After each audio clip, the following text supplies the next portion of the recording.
بسم الله الرحمن الرحيم. السلام عليكم ورحمة الله وبركاته. Alhamdulillah wassalatu wassalamu ala rasulillah wa ala alihi wa sahbihi wa mawalah wa la hawla wa la quwata illa billahi wa ala. Kita lanjutkan kajian kita, masih membahas seputar bid'ah, termasuk pada definisi bid'ah. Ini penting, definisi ini menentukan perkara itu bid'ah atau tidak karena dilirik dari definisi. Banyak definisi ulama tentang bid'ah, tapi saya tertarik dengan apa yang dikatakan Imam Syatibi rahimahullah ta'ala dalam kitabnya Al-I'tisam. Beliau mengatakan bid'ah itu artinya ibaratu an tariqatin fid dini mukhtara'atun tudahi syar'iyyata yuqsadu bisuluki 'alaiha al-mubalaghatu fit ta'abbud lillahi subhanahu. Bid'ah adalah sebuah tariqah, sebuah cara, sebuah tata cara fid din yang dinasabkan ke dalam agama, mukhtara'atun yang diada-adakan manusia, tudahi syar'iyyata yang menyerupai syariat, yuqsadu bisuluki 'alaiha tujuannya membuat-buat dan mengada-ngadakan yang dinasabkan ke dalam agama itu al-mubalaghatu berlebihan fit ta'abbudu lillahi subhanahu dalam rangka beribadah kepada Allah. Dari definisi di sini ada 5 poin penting. Pertama, bahwa disebut bid'ah itu dibuat manusia. Ingat, bid'ah itu buatan manusia. Kalau buatan Allah dan Rasulnya bukan bid'ah, itu syariat namanya. Berarti ini satu, harus dibuat oleh manusia, bukan yang membuatnya Allah dan Rasulnya. Yang kedua, harus urusan agama, bukan urusan dunia. Kalau dunia nggak apa-apa lah buat bid'ah banyak-banyak. Dulu Nabi rumahnya kecil, antum besar. Dulu Nabi pakai unta, antum pula pakai sedan. Tak masalah, urusan dunia kan? Karena kalau urusan dunia itu kita lebih paham dibandingkan Nabi. Tapi urusan agama Nabi lebih paham dibandingkan kita. Kemudian yang ketiga, kalimat menyerupai syariat, tudahi syariah, menyerupai syariat ini, maksudnya di sini ada pembahasan penting. Pembahasan apa? Pembahasan dua kata, satu bid'ah, satu mukhalifus sunnah. Di sana ada bid'ah, di sana ada mukhalifus sunnah. Bid'ah dan menyelisih sunnah, apa bedanya? Tidak semua menyelisih sunnah itu dikatakan bid'ah, dan setiap bid'ah pasti menyelisihi sunnah. Harus dipahami di sini. Maksudnya apa? Syekh Shalih Al-Syekh hafizahullah taala ketika mensyarahkan kitab Arba'in Nawawi, dia mengatakan, jadi ada perkara-perkara itu tidak dikatakan bid'ah tapi menyelisih sunnah ketika tidak dilakukan terus-terusan. Tapi sebuah perkara kalau menjadi sebuah rutinitas yang tadinya menyelisih sunnah jadi bid'ah, itu maksudnya. Contoh, bacaan sadaqallahul adzim selepas solat, boleh tidak mengucap sadaqallahul adzim setelah solat? Boleh. Siapa yang melarang? Rasul pernah mengucapkan sadaqallahul adzim ketika dia turun dari mimbar melihat Hasan Husain ditangkap sama Nabi, naik lagi dia ke atas mimbar. Kemudian Rasul mengatakan sadaqallahul adzim innama amwalukum wa auladukum fitnah. Maha benar Allah dengan segala firman-Nya, sesungguhnya harta kalian dan anak-anak kalian fitnah, termasuk aku terfitnah dengan cucuku ini. Rasul mengucapkan sadaqallahul adzim sedikit. Tapi Nabi SAW tidak melakukan sering. Dari sini menunjukkan kalau sekali-kali tidak ada masalah, tetapi kalau sudah menjadi rutinitas bisa saja bid'ah. Karena sadaqallahul adzim ini bukan bagian daripada Quran, lain dengan basmalah. Jadi kalau sekali-kali mengucapkan sadaqallahul adzim ya tidak ada masalah, karena melihat artinya kan tidak ada penyimpangan. Maha benar Allah dengan segala firman-Nya, penyimpangan dari mana artinya? Kan itu. Tapi kalau jadi rutinitas, inilah yang disebut oleh Syekh Al-Utsai, bid'ah itu kalau hanya sekedar menyelisih sunnah belum sampai taraf bid'ah, tapi kalau dijadikan rutinitas menjadi bid'ah kalau tidak ada dalilnya, ya. Masyaallah muslimin yang dimuliakan Allah Azza wa Jalla. Atau contoh yang lain, mengusap wajah ketika selesai doa. Kata Nabi SAW, berdoalah dengan cara menengadahkan tangan, jangan berdoa dengan cara membalik tangan. Baik doa baik atau doa buruk tetap begini. Karena saya lihat ada orang yang kalau doa balak begini, kalau doa baik begini kan. Kata Rasul, jangan membalik telapak tangan dalam berdoa, tetapi arahkan telapak tangan begini, mau baik mau buruk begini. Kemudian di ujung riwayat Rasul mengatakan thumma afidu ala wujuhikum, kemudian usaplah di wajah-wajah kalian. Riwayat ini terjadi polemik, ada yang mensahihkan, ada yang melemahkan, sehingga yang melemahkan tidak diamalkan, walaupun pendapat yang kuat lemah di sini, tapi kan ada yang mensahihkan, sehingga tidak bisa kemudian kita katakan itu bid'ah. Gimana kalau yang mensahihkan hadis ini? Berarti kan dia mau mensahihkan hadis ini kan? Nanti seperti kunut subuh, ada yang mensahihkan hadisnya, ada yang melemahkan hadisnya. Kalau antum katakan kunut subuh bid'ah umpamanya kan, datanglah orang-orang Syafi'i, Imam Syafi'i mensahihkan hadis. Antum lebih pintar daripada Imam Syafi'i umpamanya kan? Akhirnya jadi polemik. Ya sudah, kita mau kalau anda meyakini hadis sahih, amalkan. Kalau kita merasa hadis itu tidak sahih, tidak perlu diamalkan, selesai kan? Kenapa mesti ribut kan itu? Jadi di sini qadhiyah bid'ah itu maksudnya, lihat, dia hanya menyelisih sunnah. Kalau sekali dua kali kita katakan menyelisih sunnah, tapi kalau sudah rutinitas itu bisa jadi bid'ah.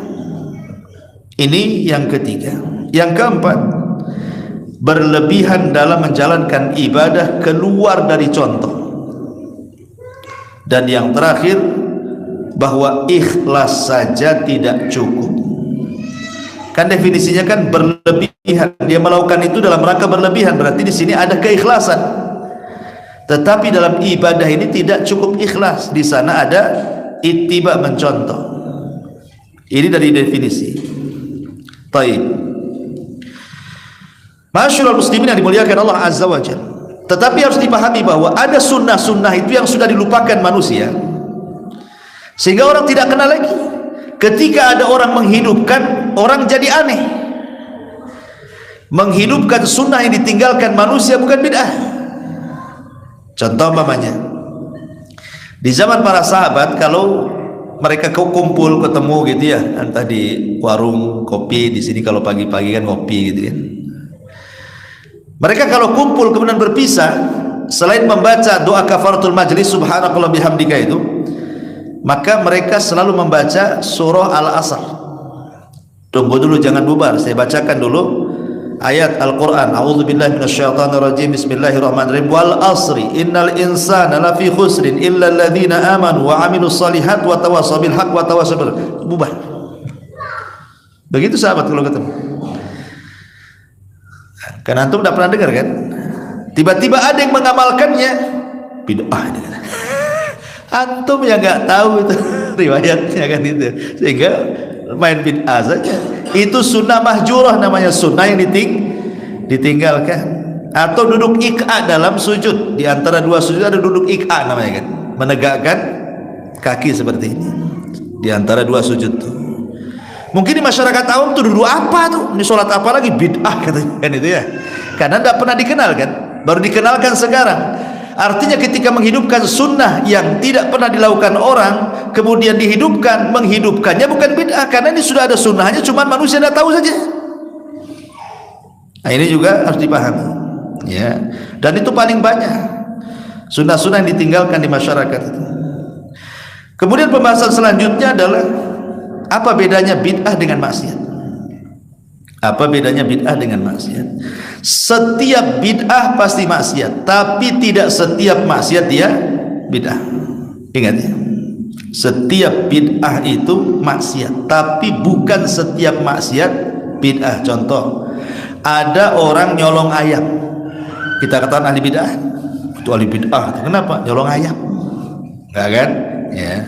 Ada orang mabok, kita katakan, oh itu melakukan bid'ah, kenapa? Mabok dia. Maksiat itu bukan bid'ah. Yang kita katakan kalau dia mabok ahli maksiat.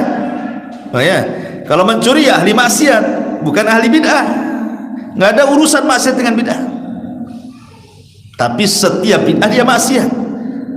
Tapi tidak semua maksiat harus bid'ah. Saya contohkan beberapa perbedaannya. Masyaallah muslimin yang dimuliakan Allah Azza wa Jalla, maksiat itu sumbernya syahwat, kalau bid'ah itu sumbernya syubhat. Syahwat merusak akhlak, syubhat merusak agama. Berarti bid'ah itu merusak agama, kalau maksiat merusak akhlak. Ini satu. Yang kedua, orang yang melakukan maksiat itu, yang melakukannya tahu itu dosa. Seorang pezina ketika berzina tahu dia sedang melakukan maksiat. Seorang pemabuk ketika mabuk tahu dia sedang maksiat. Seorang pencuri ketika mencuri tahu dia sedang mencuri, dan itu maksiat. Beda dengan ahli bid'ah. Ahli bid'ah nggak mungkin, dia tidak akan merasa dia sedang maksiat, bahkan dia merasa sedang beribadah. Makanya tidak ada ahli maksiat berdoa anaknya menjadi ahli maksiat. Contoh nih, ada seorang pencuri, kalau habis sholat dia berdoa, ya Allah jadikan anakku pencuri juga seperti bapaknya. Ada pernah dengar? Atau seorang pezina berdoa, ya Allah jadikan anakku jangan jadi pezina, jadi germo sekalian. Ada? Nggak ada. Ahli narkoba, ya Allah jadikan anakku sakau kayak aku bapaknya. Ahli maksiat itu tidak mau keturunannya jadi ahli maksiat, nggak mau. Bahkan kalau bisa, nak cukup bapakmu aja yang rusak, kamu jangan, ya kan? Tapi kalau ahli bid'ah tidak. Kalau bisa, nak kamu harus lebih besar lagi bid'ahnya, gitu maksudnya, daripada bapak. Makanya diajari, sekolahkan kemana-mana kan, supaya jadi kan itu. Itulah bedanya. Kemudian juga bedanya adalah kalau maksiat ini masihlah ada limit tobatnya. Kalau udah jenuh tuh dia tobat ya. Orang mabuk kalau udah kena penyakit, atau orang zina kalau kata dokter kau kena AIDS, berhenti dia, berhenti total. Walaupun dokter itu ndak ngasih Quran hadis, cukup ngomong 2 hari lagi kau mati, berhenti dia. Tapi ustaz dari hari Quran sunnah tetap aja dia zina. Lebih dengar kata-kata dokter kan dibandingkan kata ustaz. Ya, memang manjur tuh dokter kalau ngomong gitu. Berhenti tuh orang zina tuh. Dia bilang kau kena AIDS tuh. Nah, tetapi ahli bid'ah tidak. Mereka tidak akan berhenti dari situ. Walaupun nasihati tidak, nggak akan bisa berhenti sampai betul-betul dapat hidayah. Ya. Masyaallah muslimin, dan banyak perbedaannya, kita singkat saja. Sekarang masalahnya di sini, sekarang bagaimana cara mendeteksi sebuah amal itu bid'ah atau tidak bid'ah? Ini yang paling penting. Ada 6 perkara ikhwan yang harus antum pahami. Catat 6 perkara yang di kepala kita. Ini cara mendeteksi bahwa perkara itu bid'ah atau tidak. Pertama, berkaitan dengan sebab. Yang kedua, berkaitan dengan jenis. Yang ketiga, berkaitan dengan ukuran atau bilangan. Yang keempat, berkaitan dengan kaifiyah cara. Yang kelima, berkaitan dengan zaman, waktu. Dan yang keenam, berkaitan dengan makan tempat. 6 perkara ini. Sebab, kemudian jenis, kemudian bilangan, kemudian cara, kemudian tempat, kemudian waktu. Kita rinci. Yang pertama, sebab. Anda masuk ke masjid, apa yang dilakukan? Salat tahiyatul masjid. Kenapa? Karena sebab salat tahiyatul masjid itu karena ada sebab masuk masjid. Sekarang Anda pulang, kemudian sholat 2 rakaat di rumah. Sholat apa itu Pak? Tahiyatul bait. Sholat tahiyatul bait, sholat untuk menghormati rumah. Ada dalilnya enggak sholat menghormati rumah? Kan tidak ada kan? Yang ada sholat tahiyatul masjid. Berarti sholat tahiyatul masjid bukan bid'ah. Kenapa? Karena ada perintahnya setiap masuk masjid sholat 2 rakaat kan? Karena sebab masuk masjid. Tapi kalau masuk rumah, sebab masuk rumah kemudian sholat, ini nggak ada dalilnya. Setiap masuk rumah sholat 2 rakaat, setiap masuk rumah sholat 2 rakaat. Anda ini sedang sholat apa itu? Berarti bicara sebab. Yang kedua, selain daripada bicara sebab, bicara jenis korban. Al-Quran mengatakan korban itu bahimatul an'am. Apa bahimatul an'am itu? Kambing, sapi atau kerbau, kemudian unta. Ini ditentukan kurban oleh Al-Quran sendiri. Dan Nabi SAW juga mengatakan 3 binatang ini yang harus dikorbankan. Tiba-tiba Anda berkorban dengan jenis lain yang tidak ditentukan Quran Sunnah. Umpamanya korban dengan kuda. Saya ingin korban dengan kuda saja, atau dengan burung, unta. Kan ada untanya juga Ustaz, tapi kan burung. Kalau dia mendatangkan jenis yang tidak dijelaskan Nabi, berarti Anda sudah buat bid'ah dalam jenis. Bisa dipahami di sini? Ya. Karena jenisnya sudah ditentukan. Korban itu kambing, sapi, unta. Anda pula korban dengan ayam, korban dengan bebek. Nabi tidak pernah. Mau 100 ayam pun Nabi tidak pernah berkorban. Ini bicara soal jenis. Ya. Yang ketiga, bicara soal qadar, bilangan. Bilangan dalam wudhu itu sudah jelas. Salasan, paling banyak salasan 3 kali. Imam Bukhari membuat bab marrotan, bab marrotaini, bab salasan. Dalam Sahih Bukhari itu ketika bicara tentang bilangan wudhu, bab 1 basuhan, bab 2 basuhan, bab 3 basuhan. Artinya paling banyak ketika membasuh anggota badan ketika wudhu itu ada 3 kali. Yang wajib 1 kali, yang 2 sunnah. Ya. Kemudian kita tambah jadi 4 kali, jadi 5 kali. Ketika kumur-kumur kita tambah 10 kali. Kemudian ketika mencuci tangan kita tambah 20 kali. Kenapa? Biar bersih Ustaz katanya. Tidak bisa. Kenapa? Karena Rasul yang mengatakan faman zada faqad asa'a wa zalama. Siapa yang menambah basuhan dalam wudu, dia telah salah dan telah berlaku zalim. Berarti kalau menambah basuhan dalam wudu lebih daripada 3, Anda sudah berbuat bid'ah dalam wudu. Nabi lo mencukupkan 3, Anda pula lebih daripada 3. Nabi mana yang diikuti itu? Ya. Berarti bicara soal bilangan. Atau zikir dalam sholat. Habis sholat tuh, Anda habis sholat kan ada zikir tuh. Tasbih 33, tahmid 33, takbir 33. Berarti semuanya berapa? 99. Kata Rasul, genapkan dengan la ilaha illallah wahdahu la syarikalah menjadi 100. Tiba-tiba Anda buat tahmid 100, tahmid 100, takbir 100, tahlil 100 memangnya kan? Dari mana hitungan ini? Itu maksudnya. Kalau zikir secara umum boleh, maksudnya bukan zikir-zikir yang ditentukan bilangan. Seperti dari sini pulang ke rumah mau 1000 kali baca alhamdulillah pun tidak ada masalah. Kenapa? Karena itu disebut zikir mutlak. Tapi ada perkara-perkara yang sudah ada hitungannya, jangan ditambah. Umpamanya sholat subuh, jelas hitungannya 2 rakaat. Saya sanggup 7 rakaat, saya tambah 7 rakaat subuh. Kenapa? Biar lebih banyak sujudnya, lebih banyak rukunya, lebih banyak pahalanya. Kata siapa? Ya, Rasul mengatakan 2 rakaat ya 2 rakaat lah. Kenapa dijadikan 10 rakaat kan? Berarti siapa yang sholat subuh 10 rakaat bid'ah. Kenapa? Karena Rasul sudah menentukan bilangan.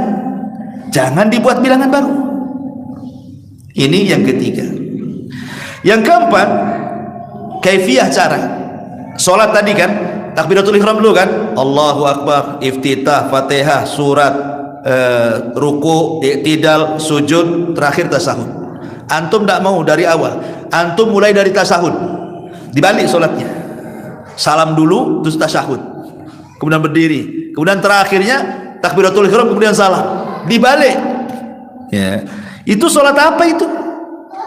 Rasul bukan sholatnya kayak gitu. Rasul ya sholat jelas dari awal, jelas kan tuntutannya kan, takbiratul ihram dulu, ini bacaannya, kemudian surat, kemudian fatihah, kemudian surat, kemudian ruku dan begitu seterusnya. Jangan dibalik. Atau wudu juga begitu, wudu tangan dulu, kemudian kumur-kumur, kemudian wajah. Enggak, saya mulai dari kaki. Berarti Anda buat bid'ah dalam wudu, karena caranya tidak seperti cara Nabi. Nah, ini bicara kaifiyah cara. Kemudian yang nomor 5, bicara soal zaman. Zaman itu artinya waktu. Kurban itu ada waktunya nyembelih itu. Apa kata Rasulullah? Barang siapa yang menyembelih kurban sebelum sholat, itu bukan korban, itu sedekah. Siapa yang menyembelih kurban setelah sholat, itulah yang disebut korban.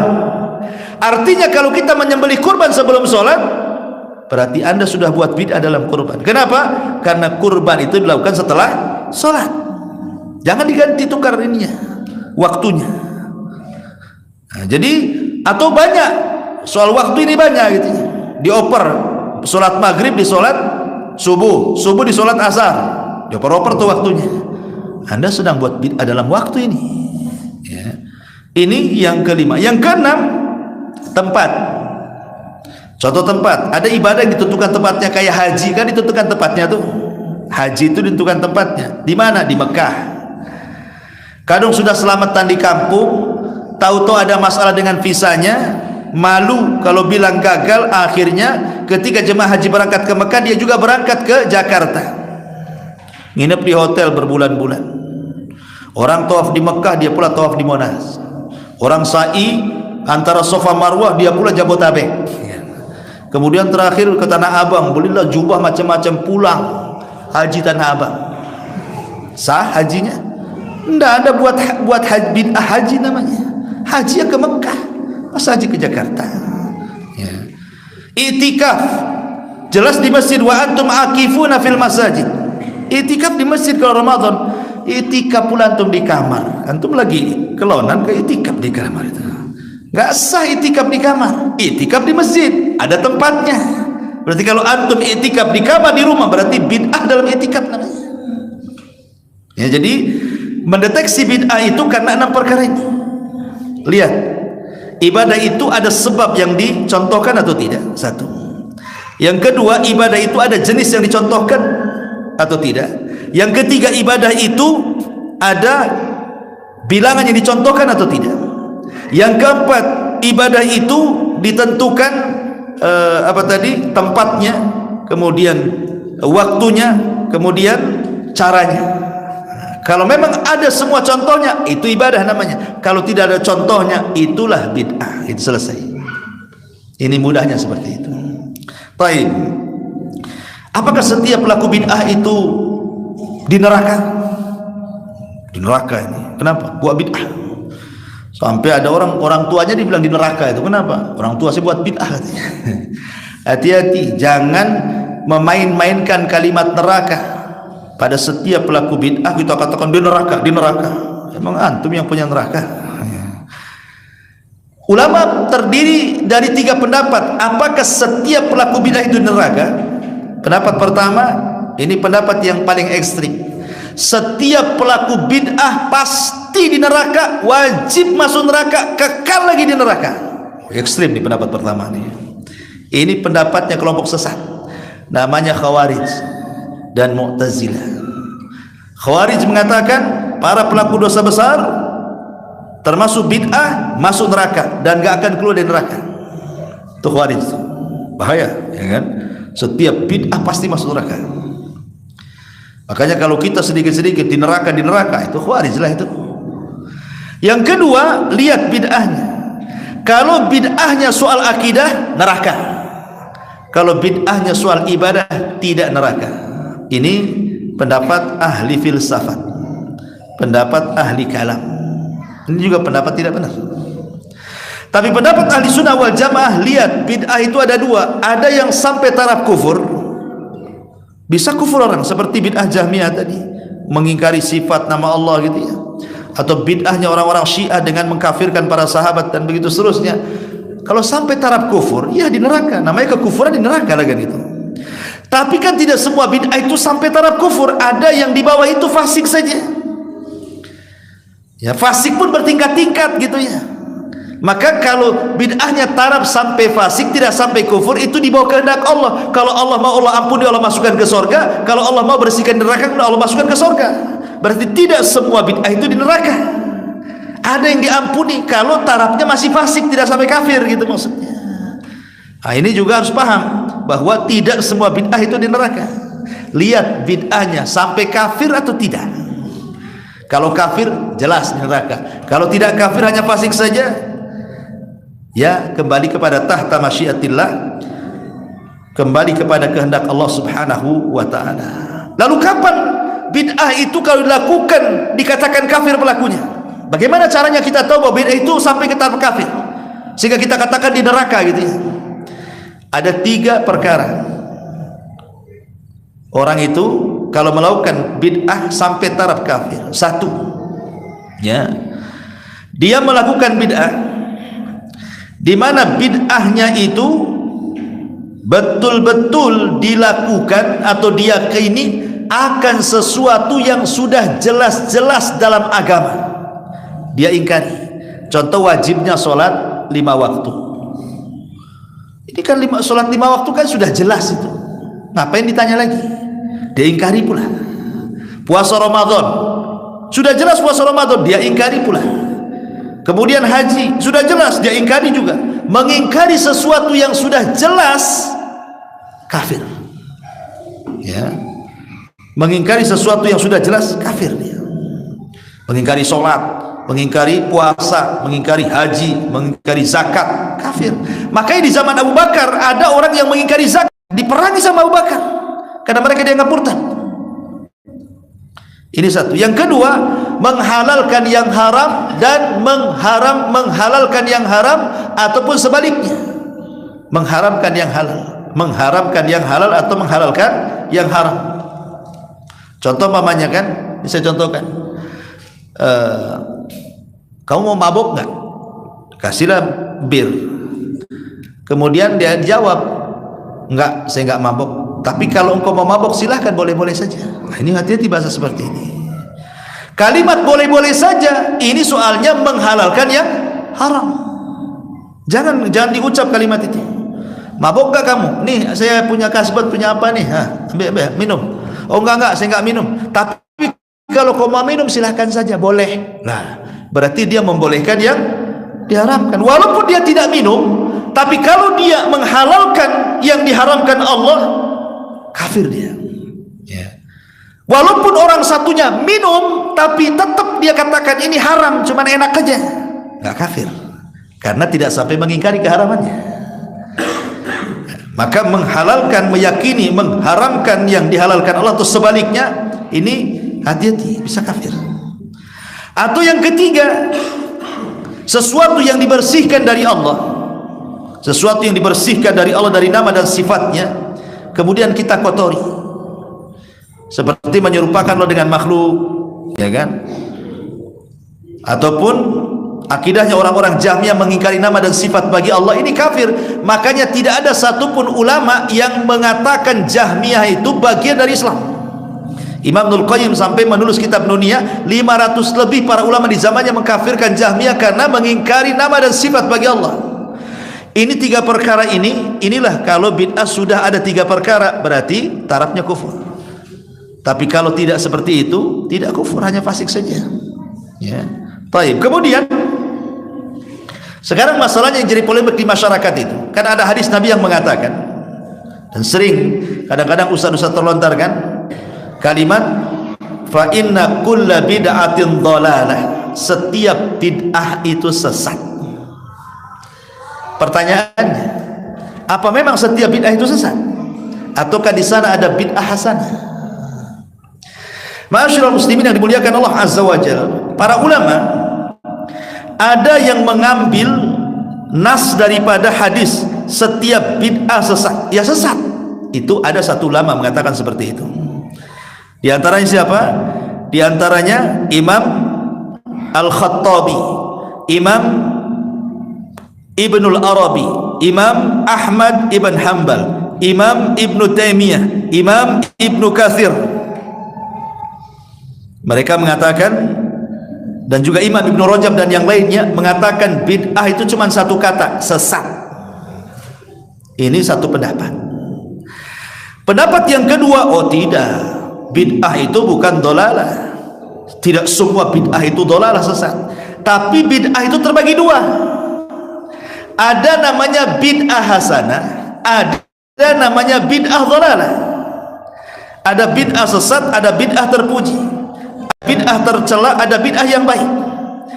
Dan yang membagi bid'ah seperti ini adalah pertama Imam Syafi'i, yang kedua Abu Hamid Al-Ghazali, yang ketiga Abul Iz Ibn Abdissalam, yang keempat Ibnu Athir, bahkan Imam Suyuti, bahkan Ibnu Hajar, bahkan Nawawi, dan banyak lagi ulama membagi bid'ah itu 2, ada hasanah, ada dhalalah. Dari sini kita tahu bahwa ada 2 kubu para ulama. Ada yang memahami zahir hadis setiap bid'ah sesat, selesai, titik sampai di sini. Ada yang memahami oh tidak semua bid'ah sesat, tetapi ada bid'ah hasanah. Pertanyaannya, apa bedanya? Kita contohkan satu pendapat dari yang membagi bid'ah 2, hasanah dan dhalalah, Abul Iz Ibn Abdissalam. Dia mengatakan bahwa bid'ah itu terbagi menjadi 5. Jadi yang membagi bid'ah itu 2, ada hasanah, ada dhalalah. Ada bid'ah yang baik, ada yang bid'ah yang tidak baik. Itu membagi menjadi 5 bid'ah. Pertama bid'ah wajib, yang kedua bid'ah sunnah, yang ketiga bid'ah mubah, yang keempat bid'ah makruh, yang kelima bid'ah haram. Jadi bid'ah itu ada yang wajib buat bid'ah katanya. Bid'ah juga ada yang sunnah, harus buat bid'ah sunnah itu berpahala. Tapi di sana ada bid'ah haram, ada bid'ah makruh, ada bid'ah mubah. Saya contohkan. Yang membagi bid'ah kepada 5 ini, salah satunya Al-Iz bin Abdissalam itu mencontohkan 1 bid'ah wajib. Contoh bid'ah wajib itu mempelajari nahwu, kata dia, mempelajari bahasa Arab, ataupun mempelajari jarh wa ta'dil dalam ilmu hadis supaya bisa mensahihkan dan melemahkan hadis, mendeteksi hadis ini sahih atau tidak. Ataupun pamannya, contohnya adalah sesuatu yang menyempurnakan hal-hal yang wajib, ya. Tetapi bagi pendapat yang menolak bid'ah itu cuma 1 sesat, mereka mengistilahkan bukan bid'ah wajib tetapi masalihul mursalah namanya. Kaidah fikih mengatakan ma la yatimul wajib illa bihi fa huwa wajib. Tidaklah sempurna sebuah kewajiban kecuali dengan sarana, maka sarana itu jadi wajib. Karena kita tidak mungkin paham Quran kecuali dengan bahasa Arab, maka mempelajari bahasa itu wajib, bukan bid'ah wajib, gitu maksudnya. Bagi pendapat yang kedua yang mengatakan bid'ah itu cuma sesat, tapi yang pendapat pertama bid'ah itu terbagi 2, berarti inilah bid'ah wajib. Sama-sama menganjurkan belajar bahasa Arab, tapi yang satu mengatakan bid'ah sunnah, bid'ah wajib, yang satu mengatakan itu bukan bid'ah, ya memang dianjurkan, itu bagian dari masalihul mursalah. Ini satu. Yang kedua sunnah, mereka mengatakan bid'ah sunnah. Kemudian dicontohkan seperti membangun madrasah, pesantren, itu bid'ah sunnah.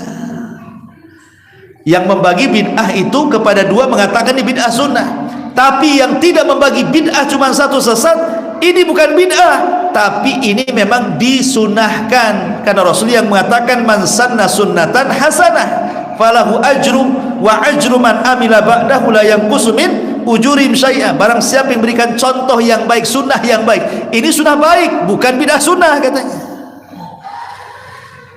Ini contoh. Kemudian yang ketiga, yang membagi bid'ah kedua ada namanya bid'ah mubah, ya, bid'ah soal agama. Ini tidak ada khilaf, ya. Baik yang membagi bid'ah jadi dua atau yang tidak membagi bid'ah kecuali satu, bid'ah mubah, ya, perkara dunia tidak membahas orang. Ulama tidak akan membahas soal dunia. Kemudian yang ketiga, yang keempat, bid'ah haram. Contohnya apa? Contoh umpamanya Khawarij, bid'ahnya Khawarij, bid'ahnya Mu'tazil, bid'ahnya Jahmiyah, ya. Ini juga mereka mengatakan bid'ah haram. Tapi ulama yang mengatakan tidak bid'ah kecuali satu, yang memang itu sesat, ya. Kemudian ada namanya bid'ah makruh, seperti mempercantik masjid, ngasih hias-hiasan di masjid, itu yang namanya bid'ah makruh. Tapi bagi para ulama yang tidak membagi kecuali sesat, itu bukan bid'ah makruh. Memang Rasul melarang. Ma umirtu bitasyidil masajid, aku tidak diperintah untuk memegah-megahkan masjid. Masjidnya megah tapi nggak ada jamaahnya. Sekarang kan masjid itu megah-megah, jamaahnya tak ada, muazin sama imam aja tuh, makmumnya nggak ada kan. Tapi sebagian para ulama mengatakan boleh kita ini bermegah-megah masjid, ngasih lukisan, ukiran apa gitu ya, selama bukan di tempat-tempat sholat, berarti di luarnya. Sebab ulama memakruhkan itu karena khawatir umpamanya ini dikasih kaligrafi semuanya kan. Suatu kan ada masjid itu penuh dengan kaligrafi kan, dikhawatirkan mengganggu sholat. Allahu Akbar, hafal, nampak pula ayat kursi, ya itulah baca, mengganggu sholat, ya. Atau gambar masjid, akhirnya bukannya khusyuk, siapa yang gambar itu, tak bagus sekali gambarnya, akhirnya mikir-mikir kan. Nah, kalau sampai mengganggu sholat, hiasan-hiasan itu jadi makruh. Tapi kalau tidak mengganggu sholat, tidak, kata ulama. Tapi yang jelas di sini bahwa dari yang mengatakan bid'ah itu dua, hasanah dan dhalalah, atau kelompok yang mengatakan tidak bid'ah kecuali dhalalah, sebenarnya kalau kita teliti dari contoh-contoh mereka itu, di sini hanya perselisihan lafaz saja sebenarnya, bukan perselisihan istilah.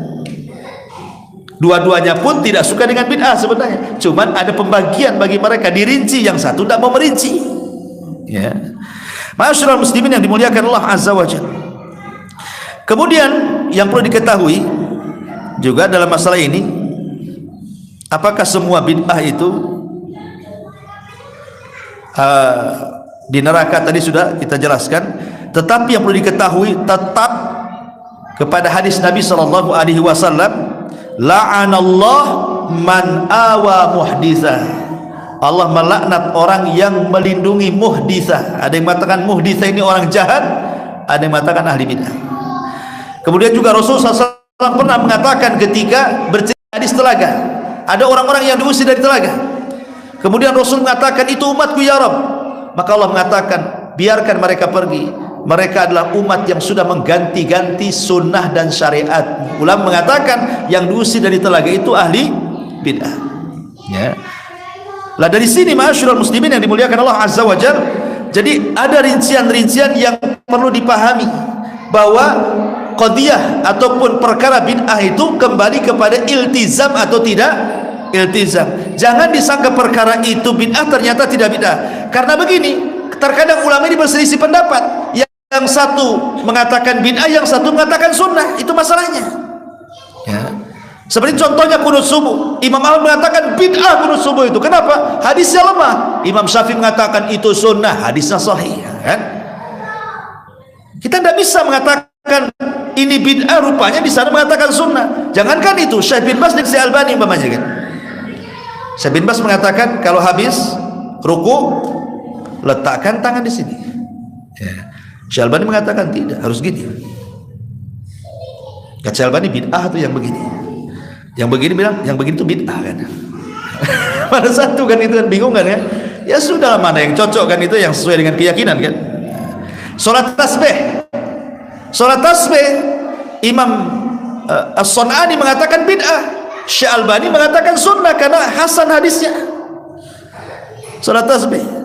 Jadi ada perkara-perkara itu kata orang itu bid'ah, rupanya kata orang lain itu sunnah. Kenapa? Pertama, karena masalah perselisihan apakah dalil itu sahih atau tidak.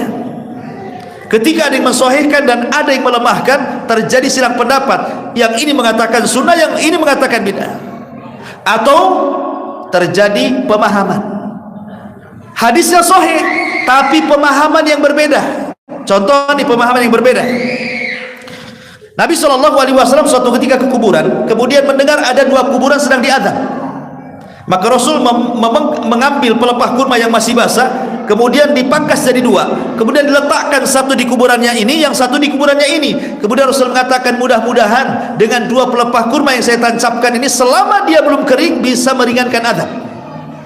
Hadisnya sahih, tetapi pemahamannya berbeda. Ada yang mengatakan ini khusus Nabi, berarti kalau khusus Nabi kita tidak bisa melakukannya. Kalau melakukannya Anda buat bid'ah, berarti ini khusus Nabi. Kenapa khusus Nabi? Karena Nabi tahu yang dikubur itu sedang diazab. Lah kita kan tidak tahu yang dikubur sedang diazab. Kalau Anda tiba-tiba menancapkan pelepah di atas kuburannya, berarti kita suudon sama orang yang di kuburan, seolah-olah yang di kuburan sedang diazab. Gak boleh untuk suudon sama yang di kuburan. Emang tahu yang di kuburan diazab? Komentar letak-letak saja. Berarti di sini menunjukkan khususian Nabi. Tapi yang lain mengatakan enak aja kau katakan bid'ah. Nggak bisa. Bukankah sunnah itu setiap yang diajarkan Nabi, ucapannya, perbuatannya, penetapannya, kan sunnah itu apa yang dilakukan Nabi kita ikut, ya ini sunnah lah. Akhirnya yang satu mengatakan sunnah, yang satu mengatakan bid'ah, kan begitu ya. Nah, harus didudukan di sini. Kalau tidak, keras akhirnya. Nah, jadi dan ya kuncinya harus belajar. Kalau nggak belajar ya nggak bisa kan itu. Harus belajar lagi, terus mempelajari agama supaya bisa dibedakan mana yang bid'ah, mana yang tidak. Ya. Kemudian ada hukum ta'yin, ada hukum umum. Ingat, ada namanya pelaku bid'ah, ada namanya ahli bid'ah. Itu dibedakan. Kalau pelaku bid'ah, dia melakukan bid'ah itu hanya untuk dikonsumsi sendiri. Tapi kalau ahli bid'ah, dia melakukan bid'ah ngajak orang kepada bid'ahnya. Itu dibedakan hukumnya. Kalau antum sholat di belakang bid'ah, orang yang melakukan bid'ah, tapi dia tidak ngajak-ngajak orang, gak ada masalah sholatnya, sah-sah saja ya. Tapi kalau imamnya ini sudah ahli bid'ah, ngajak-ngajak orang pula, ini namanya ahlu bid'ah. Ulama mengatakan makruh sholat di belakangnya, sah sholatnya.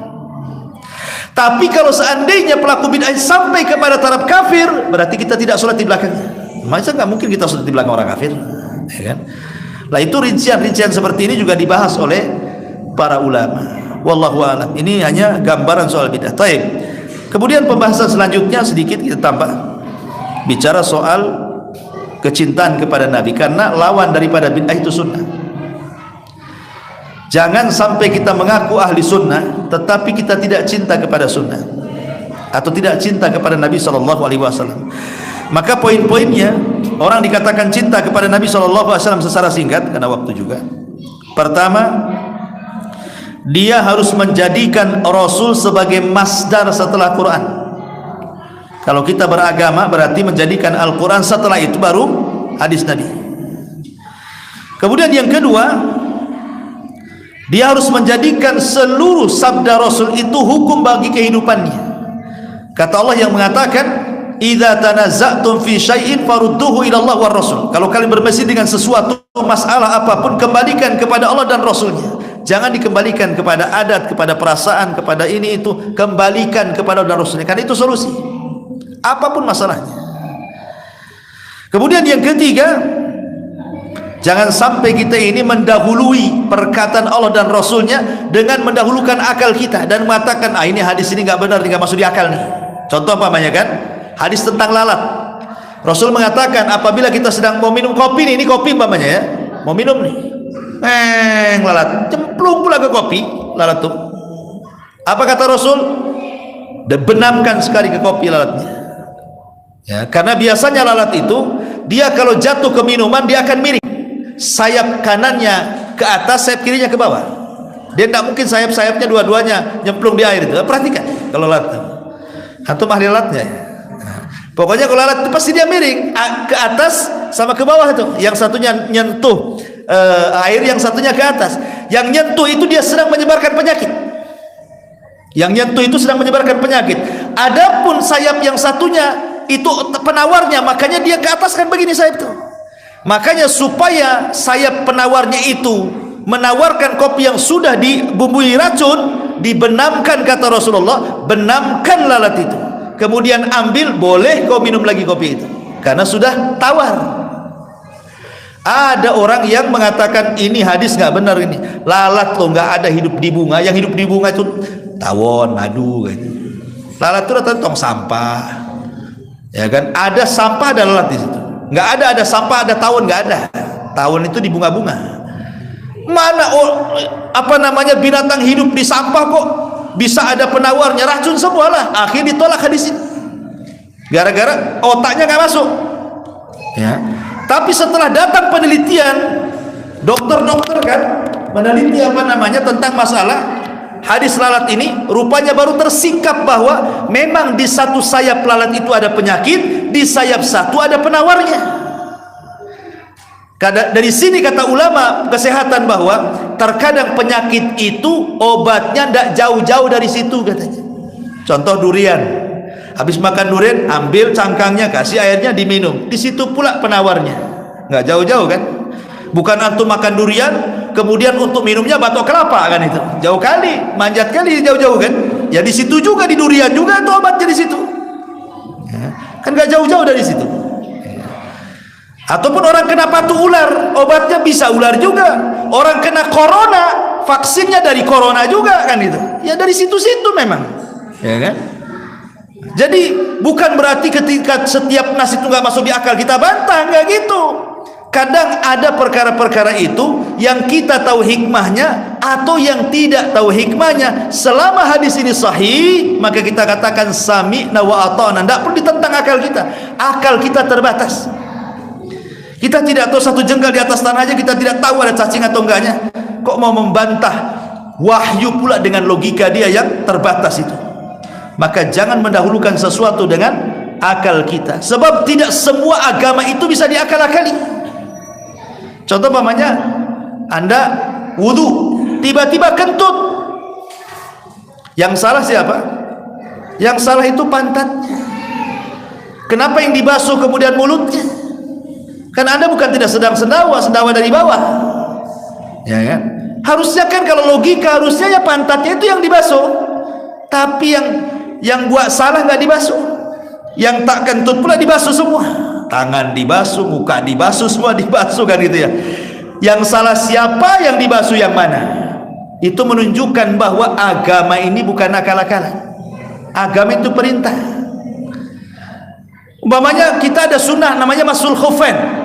Kata Rasulullah, boleh kita ini kalau sakit, Anda lagi sakit nih, sekarang musim angin, musim dingin, sering demam ya kan. Akhirnya kenalah sakit demam di rumah seminggu, pakai kaos kaki. Sebelum pakai kaos kaki kita berwudu. Kemudian sebelum sebelum kering kita niatkan pakai kaos kaki tebal, kemudian kita hendak mengusap sehingga ketika berwudu tidak perlu dicopot kaos kakinya. Namanya masul hufain namanya. Rasul itu menyuruh mengusap atasnya bukan bawahnya. Padahal logika kaki itu yang kotor bawahnya. Tapi Rasul mengatakan apa? Usap atasnya katanya. Sebagai ganti pencuci kaki. Logika menolaklah. Yang kotor bawahnya kok yang diusap atasnya. Ya, memang begitu syariat.